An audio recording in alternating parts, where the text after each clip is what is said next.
Hey everyone!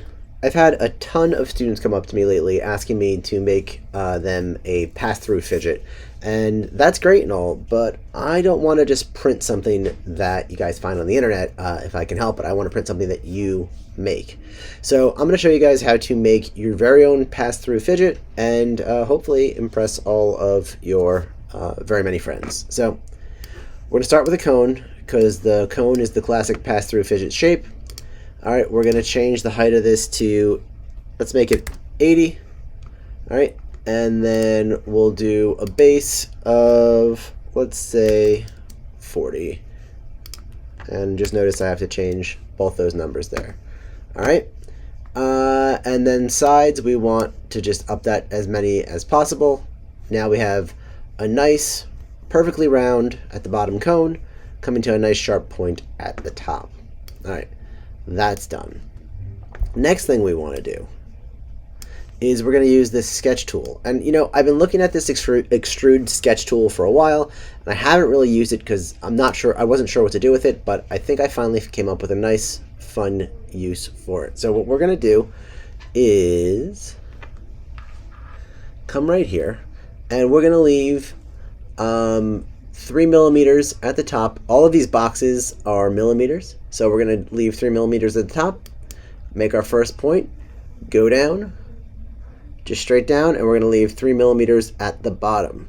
All right, again, top to bottom, another click. Now, if I move my mouse, it wants me to keep going with the sketch. I don't want to keep going with the sketch, so I can just go over here and click Finish Sketch. Now that's done, and it's inside the cone. That's not where I want it to be. I want it to be on the outside of the cone. So this cone was a height of 80. So we're going to take this. Now notice that it's highlighted inside my cone. So that means that's what I'm working on. I'm going to make that 80. So now this shape is the same height as my cone. All right.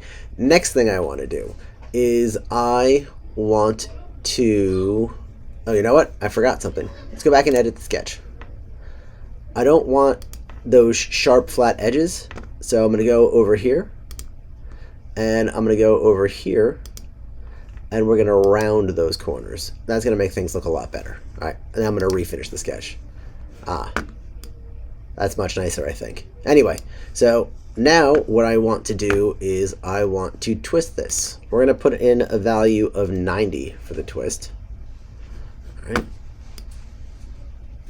and that's looking interesting.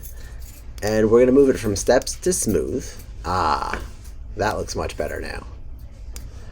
All right, and I think that's all we need to do to get our initial shape.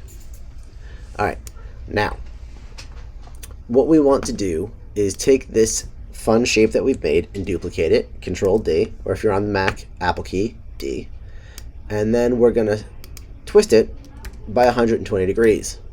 I'll hit Control D again, saved it. Now I have my whole shape. This is the basis of our whole pass-through fidget here. All right, so I have that. I have a lot of what I'm looking for.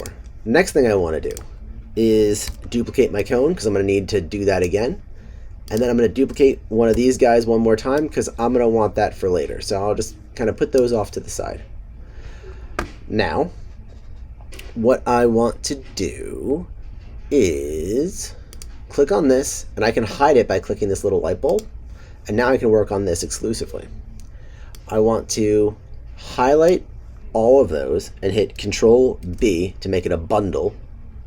That's a little bit easier to work with for this particular project than a true grouping.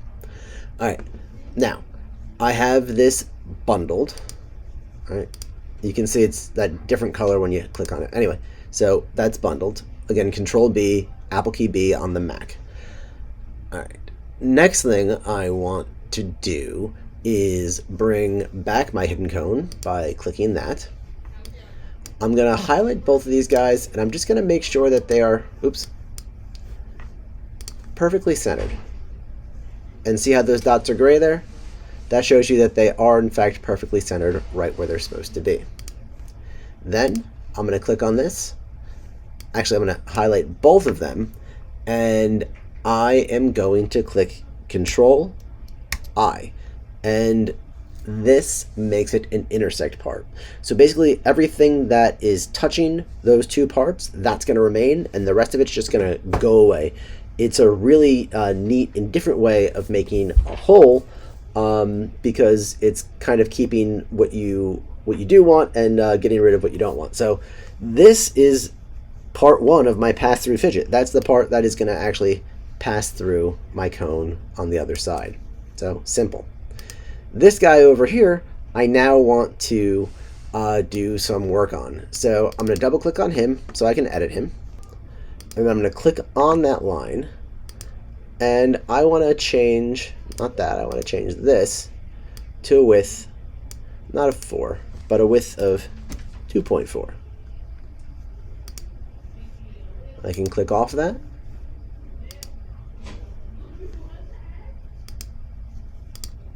All right, and click Finish Sketch. Now this guy is a little bit thicker. But you know what I've noticed? Those ends are not looking so rounded. So maybe that got unrounded at one point. Let me go back in here. Click on my friend to make sure that the ends are rounded. They're flat. All right, now they're round. Finish sketch. That looks better now. All right, so now I'm going to take him back over here. Well, I don't even have to actually. Now I'm going to leave him right here. I'm going to hit Control D. Change that to 120. Control D again. That's my whole shape. I want to turn this into a hole. And now we're going to align center, center. All right. And we're going to do a traditional grouping here. And then with any luck, this piece is going to pass through this piece with ease when it comes off the printer. All right, we're going to take a text. We're going to put it right here on the bottom. I'm going to hold down Shift and shrink that a little bit. We're going to push that text into the cone. And we're going to write, well, something to make this unique to us. So I'm going to write bowls.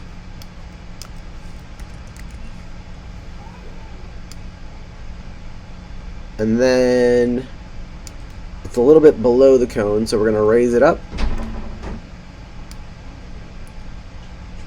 Now we've tagged it. Alright, last thing we're going to do here is ungroup this cone.